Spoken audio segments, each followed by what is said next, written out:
It's time to take back control of your life. And more specifically, it's just time to truly reconnect to your own life. Because let's face it, if you need to take back control of something, it means you've sort of just lost yourself. So it's not about trying to control life. Rather, we're gonna learn how to reconnect to our own life, to our own authentic blueprint, remove what's in the way, and give everything now. So in this video, I want to resource you with the tools, the shifts that you need, the resources to stop waiting so that you can start building the life that makes you feel good from the inside out and collaborate with life in a way that is expanding what's possible. We're going to deconstruct the difference between resistance and surrender and help you go all in on you so that you can live the most fulfilling life now. So if you're new here, my name's Kev. I'm an award-winning furniture designer, creative strategist, and I just love helping ambitious creatives design and build a more aligned and fulfilling life in business. So let's dive right in. So the first thing that it takes to really reconnect to your life, to your power, your authenticity, is just to ask one simple question. And that one simple question is, what is the fundamental lie I've been telling myself and that I've been living within? Now, I know we're just going deep immediately, but that's what I'm here for, because frankly, this is the deep reflection that it takes to actually change. Everyone just wants the surface level answer, but I want to help you ask the deepest question so you can find your own answer. And that question is, what's the fundamental lie I've been living in?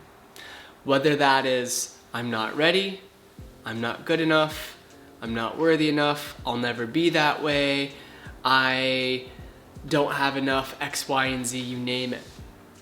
All of those things are just lies that can only live on top of the place that is already true within you.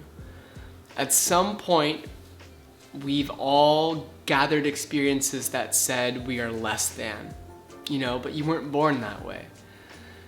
When you come into this world, you are just liberated, free, and beautiful, but we learn to adapt to the world around us, and we learn to adopt these narratives.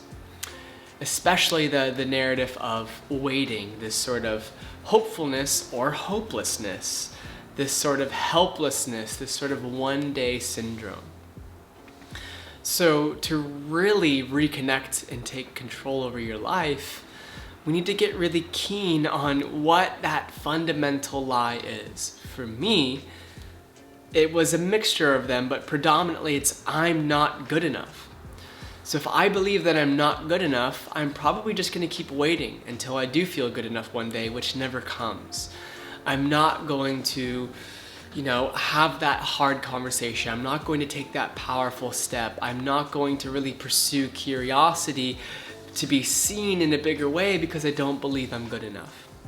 So we really have to identify that fundamental lie that we tend to tell ourselves. Now the second step, once we start to uncover and unearth what that fundamental lie is, now also just be graceful with yourself, and you might not know it right away. It might take some serious sitting in meditation or sitting in prayer. It might take seeing a therapist. It might take working with a coach. It might take a whole gamut of things for you to realize, oh my gosh, my whole life has been defined by this feeling of not being good enough. But once we get to that point, in whatever your process is like, then we can see the language that we use to perpetuate it in our everyday life.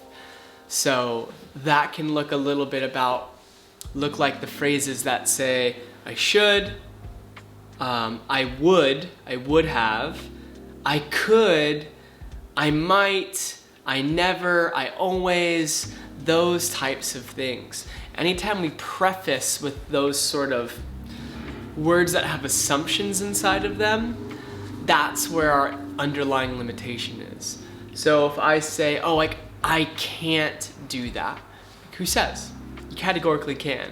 Rather, even if you still want to be rooted in the limitation of saying, I can't start that business, I can't talk to that person. I can't send that email to that person. What are they going to think about me?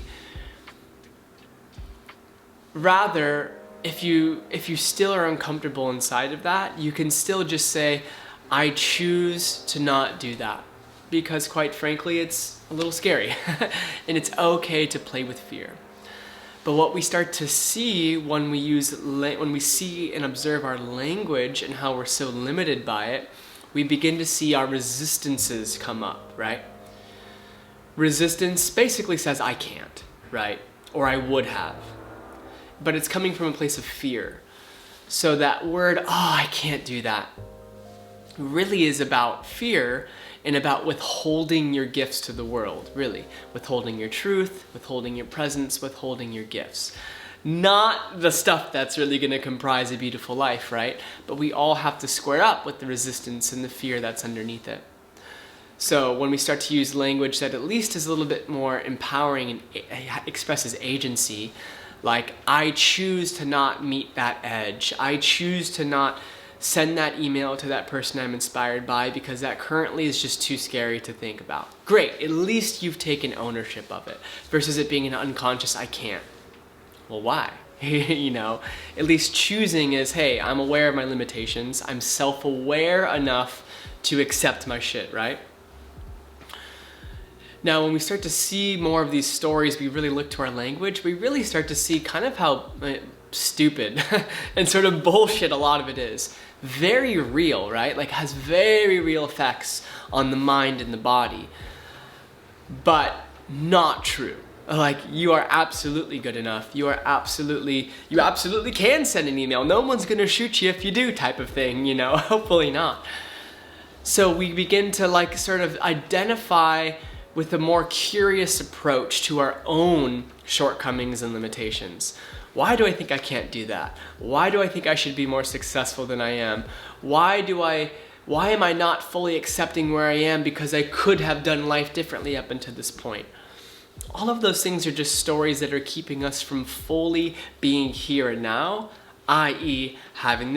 being in the driver's seat, expressing our most authentic gifts, heart forward, creating our relationship to life, versus just feeling like we're controlled by being a victim to life, right? So language becomes really important because we can construct a new story that then begins to sort of rewire the way that that's coded in our body. Now, of course, this is much more than just mental. This is a very somatic. I've spoken a lot to that in previous videos. Go scrounge my channel for what tickles your fancy. But at least if we can start to use different language of expansion, of intimacy instead of separation. So instead of I can't, I choose. Even if you're choosing the negative, you still can say I choose. Or I will.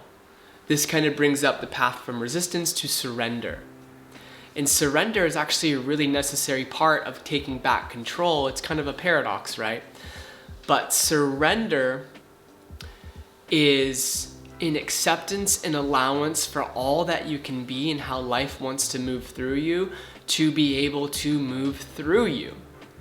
It takes a lot of tension to sustain control, right? When I think of trying to control or trying to get something, there's this tension there, which is why I reframe, you want to reconnect and maybe not control. There's this tension that it takes and all those narratives, I can't, or I should. But when we surrender, it's like, okay, I will open, I'll listen, I will fill in the blanks. Surrender is much, much more freedom-based, much more expanding than contracting like fear and resistance. Because once we bust through resistance, there's more freedom to surrender, to soften, to be all that we are, fully here and now. And language helps us do that, creating language of intimacy through I will, I choose to, I already am, and then the whole side of it that's just owning my shit. I have a tendency to feel a fear of failure, to feel a fear of rejection, and I'm working on it, and I'm choosing to work on it. I'm choosing to meet that edge. I will meet that edge. I will integrate my fears. That is much, much more inspiring and expansive, right? So that's how you can really start to reconnect to your authentic self, is really reconnecting to the fears, finding that place of surrender and being fully here and now versus constrained by some narrative from the past that is limiting your future. And I'm interested in helping you sort of free your future by integrating and liberating your past constraints so that you can be fully here now, so that possibility can unfold and unravel in a multitude of ways, right? So third and final way to really reconnect to yourself is asking from this place of newfound expansion and wholeness through doing that work of rewiring your language is, what does my most embodied and authentic self yearn for? And how can I be it, do it, live it now? Because there's no need to wait. You can give all of you now.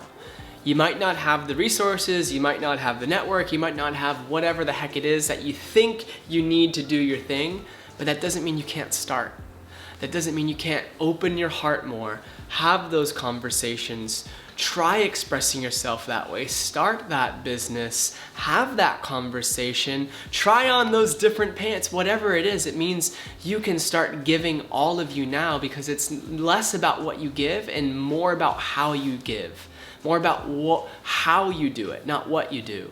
So your presence, your depth, the energy, the steadfast nature of who you know yourself to be and what you're capable of, living and breathing that into all that you do is the necessary momentum, the thing that creates the momentum to help you create more of the life that you want.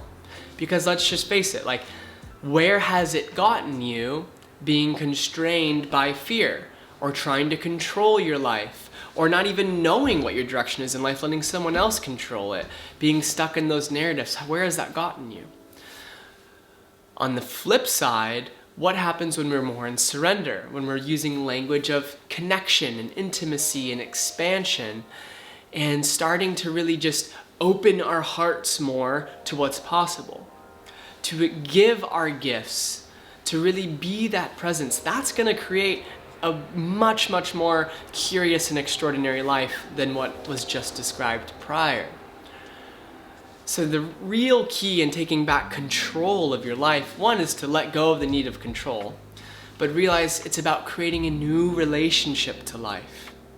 And we can do that through finding our fundamental story of that's a lie, working on that, using language to observe it and rewire it, and then really consulting our most heart-forward self and imbuing that into all that we do. I mean, that's how you create a beautiful life. And I know it's abstract, and it's also really deep and dark and hard work, right? But that's what it requires to live an extraordinary life. And you are very much capable and ready to do that. You just have to commit to doing it. So that's the step-by-step framework. If you want more intimate guidance, my newsletter is a great place. And off the back of that, you'll hear about all of the offerings that I create to help you just really empower yourself, build a super rad business that feels really heart forward and aligned for you, and impact the world. So thanks for being here. I appreciate y'all. If you haven't already, please subscribe, and I'll see you in the next one. Ciao.